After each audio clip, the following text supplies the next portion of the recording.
आहा आई मिलन की बेला देखो आई। तुमको हमारी उम्र लग जाए। बात उन दिनों की है जब ये गाने रिकॉर्ड भी नहीं हुए थे। फिल्म आई मिलन की बेला के संगीत के लिए जब प्रोड्यूसर जे ओम प्रकाश ने तब की सबसे बड़ी संगीतकार जोड़ी शंकर जयकिशन को ऑफर दिया तो उन्होंने फिल्म को संगीत के सुरों से सजाने का भरोसा तो दिलाया, लेकिन फीस बताई तो प्रोड्यूसर के होश उड़ गए। शंकर जयकिशन ने इसके लिए 3.5 लाख रुपए की डिमांड की, जो तब हिंदी फिल्म सिनेमा के इतिहास में किसी भी संगीतकार द्वारा ली गई सबसे बड़ी रकम थी। अभी 2 साल पहले ही यानी 1961 में आई जे ओम प्रकाश की फिल्म आस का पंछी में इसी संगीतकार जोड़ी ने संगीत दिया था और उसके लिए मात्र 1 लाख रुपए चार्ज किए थे। रूठी रहो मैं मनाता रहूं कि इन अदाओं पे और प्यार। अब 2-2.5 साल में ही ये रकम 3-4 गुना बढ़ जाएगी, ये ओम प्रकाश ने सोचा भी नहीं।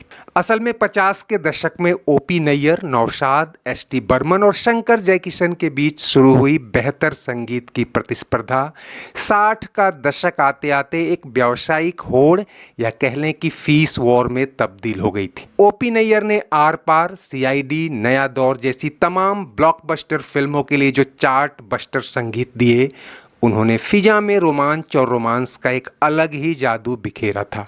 और अभी हम जिस दौर की बात कर रहे हैं यानी 1962-63 की, तो यहाँ भी वो एक मुसाफिर एक हसीना, फिर वही दिल लाया हूँ और आने वाली फिल्म कश्मीर की कली के दम पर अपनी मार्केट वैल्यू काफ़ी बढ़ा चुके थे। वहीं दूसरी ओर अपनी क्लासिकल धुनों से 40 के दशक से लेकर अब तक धूम मचाते आ रहे नौशाद अब भी मुगले आजम, गंगा जमुना और इन दिनों मेरे महबूब के संगीत से धाक जमाए हुए थे और करियर के इस पड़ाव पर भी उनकी फीस दिन दुनी रात चौगुनी बढ़ रही थी। और मेरे महबूब के बाद तो नौशाद की फीस फिर टॉप पर चली गई थी, लेकिन उनके सबसे बड़े प्रतिद्वंदी शंकर जयकिशन कहाँ पीछे रहते। अब वो नौशाद के 3 लाख के ऊपर 3.5 लाख की डिमांड चस्पा कर बैठे और इसकी चपेट में सबसे पहले जे ओम प्रकाश ही आए थे। शंकर जयकिशन ने अपनी फीस यूं ही नहीं बढ़ाई थी। 1.5 दशक का उनका करियर चार्ट बस्टर गानों से भरा था। दुनिया जानती थी कि बरसात, आवारा, श्री 420, अनाड़ी जैसी कई फिल्मों से राज कपूर को सिनेमा के शीर्ष पर ले जाने में इस संगीतकार जोड़ी का सबसे बड़ा हाथ था। और जब उन्होंने अपने ब्रांड पर 3.5 लाख रुपए की बड़ी रकम अब टैग कर दी थी, तो इसके पीछे हाल की कई बड़ी सफलताएं भी थी। फिल्म प्रोफेसर के गानों के लिए उन्हें 4थी बार फिल्म फेयर अवार्ड तो मिला ही था, इसी साल दिल एक मंदिर के लिए वो नॉमिनेट हुए थे और फिलहाल राजकुमार, संगम और आरजू जैसी फिल्में भी झोली में आ गिरी थीं, जिनकी धुनों के बुलंद होने से काफ़ी पहले ही उन्होंने अपनी फीस को एक नई ऊंचाई दे दी थी। लेकिन जे ओम प्रकाश अभी भी दिमाग में आस का पंछी वाली फीस लिए घूम रहे थे। उन्हें ये रकम अखर रही थी, लेकिन करते तो क्या करते। फिल्म के बजट के मुकाबले संगीत का बजट तब भी कम ही हुआ करता था और जब राजेंद्र कुमार जैसे उभरते जुबली कुमार को कास्ट कर ही लिया था, तो ये रकम भी सही। उन्होंने दिल पर पत्थर रखकर शंकर जयकिशन को ये बड़ी रकम तो दे दी, लेकिन मन ही मन ठान लिया कि अब मैं आपके संगीत के किले को ध्वस्त करूँगा। तब पूरी इंडस्ट्री जानती थी कि चाहे ओपी नैयर हो या नौशाद या फिर शंकर जयकिशन, इनकी कामयाबियां इनकी अकेली प्रतिभा के दम पर नहीं थीं। तब धुरंधर गीतकारों की सेंसिबल कलम तो थी इनके साथ, इन सब के बीच सबसे असरदार एक कॉमन चीज़ थी मोहम्मद रफ़ी की आवाज़। ये अलग बात है कि शंकर जयकिशन ने राज कपूर के लिए मुकेश को ही इस्तेमाल किया था, लेकिन उनके कई चार्ट बस्टर गाने रफ़ी के मार्फत ही आए थे। नौशाद और ओपी नैयर की कामयाबी में रफ़ी साहब के योगदान की बात करना तो खैर आपका समय खराब करना होगा। हर तरफ रफ़ी ही रफ़ी थे। अब कई प्रोड्यूसर्स को लगने लगा कि रफ़ी का जादू तो दूसरे संगीतकारों पर भी चल सकता है और ऐसे में किफ़ायती संगीतकारों की तलाश शुरू हुई। बाबू भाई मिस्त्री के निर्देशन में 1963 में आई फिल्म पारस मणि के लिए जब लता मंगेशकर और मोहम्मद रफ़ी की बेशकीमती आवाज़ के लिए पहली बार एक नौसिखिए युवा संगीतकार की जोड़ी पर दांव लगाया गया, तो इंडस्ट्री ने इसे गंभीरता से नहीं लिया, क्योंकि बाबू भाई मिस्त्री ऐसी पौराणिक फिल्मों के लिए जाने ही जाते थे और ऐसी फिल्में कम से कम गाने के मोर्चे पर आई गई हो जाती थीं।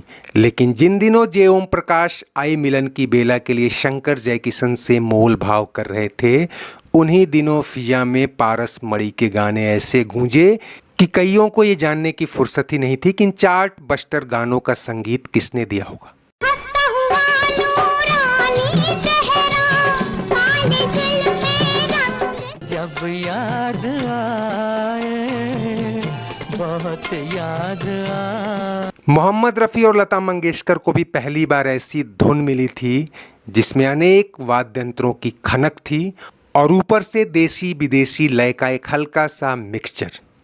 लेकिन ये संगीत अपने साथ अलग तरह का जादू लिए हुए था। रोशन तुम्ही से दुनिया, रौनक तुम्ही। माँ ये क्या हो गया, उनकी गली में दिल खो गया।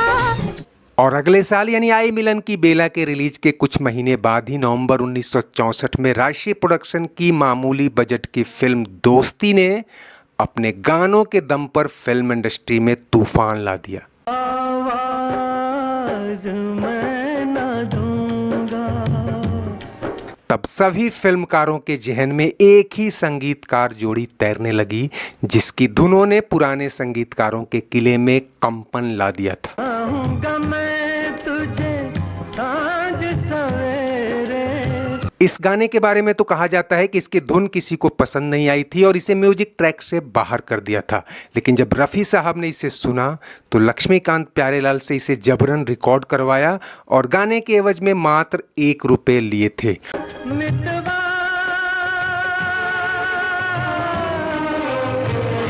और ये गाना मोहम्मद रफ़ी और लक्ष्मीकांत प्यारेलाल का ही नहीं बल्कि भारतीय फिल्म संगीत के इतिहास के सफलतम गानों में शुमार हो गया।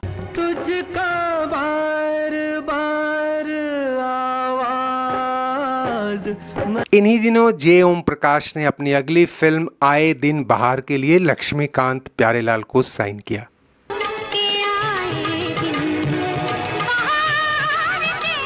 और कहते हैं कि तब इस संगीतकार जोड़ी की फीस नौशाद या शंकर जयकिशन की फीस के 5वें हिस्से से भी कम थी। यानी दिग्गज संगीतकारों के एक गाने की लागत में पूरी फिल्म के म्यूजिक का इंतजाम। करीब 2 साल बाद आई इस फिल्म ने पर्दे पर जो धमाल मचाया वो संगीत के पुराने किलों के दरकने की धमक थी, या कह लें कि आने वाले दौर की सबसे बड़ी संगीतकार जोड़ी की खनक। इसके बाद तो लक्ष्मीकांत प्यारेलाल ने पीछे मुड़कर नहीं देखा। इस जोड़ी को लता मंगेशकर और मोहम्मद रफ़ी का साथ मिला, ये तो फैक्ट है।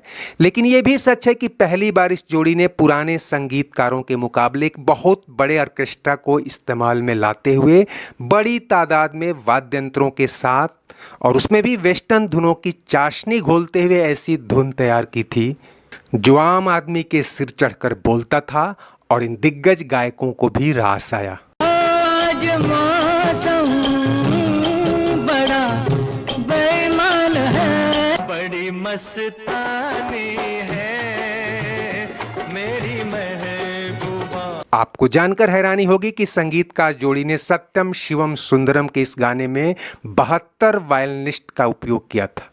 शंकर जयकिशन का किला ध्वस्त होने की इससे बड़ी मिसाल क्या होगी कि उनके अपने एक्सक्लूसिव स्टार राज कपूर ने मेरा नाम जोकर की असफलता के बाद अपनी अगली म्यूजिकल रोमांटिक फिल्म बॉबी के संगीत के लिए पहली बार शंकर जयकिशन को छोड़ लक्ष्मीकांत प्यारेलाल पर दांव लगाया। हम तुम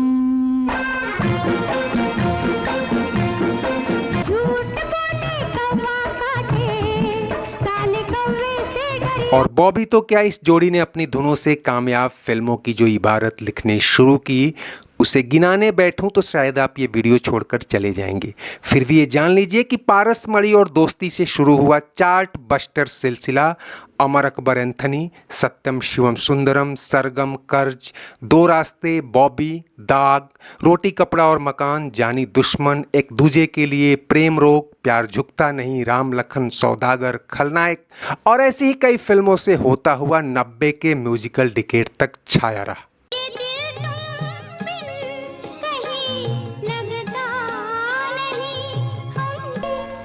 छुप गए सारे नजारे, और क्या बात हो गई। My name is Anthony Gonzalez. दर्दे दिल, दर्दे जिगर, दिल 16 बरस की बाली उम्र को समा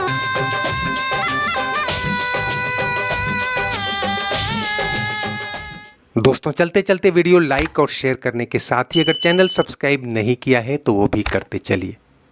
कमेंट बॉक्स में आपकी हर राय का स्वागत है। शुक्रिया, नमस्ते, आभार।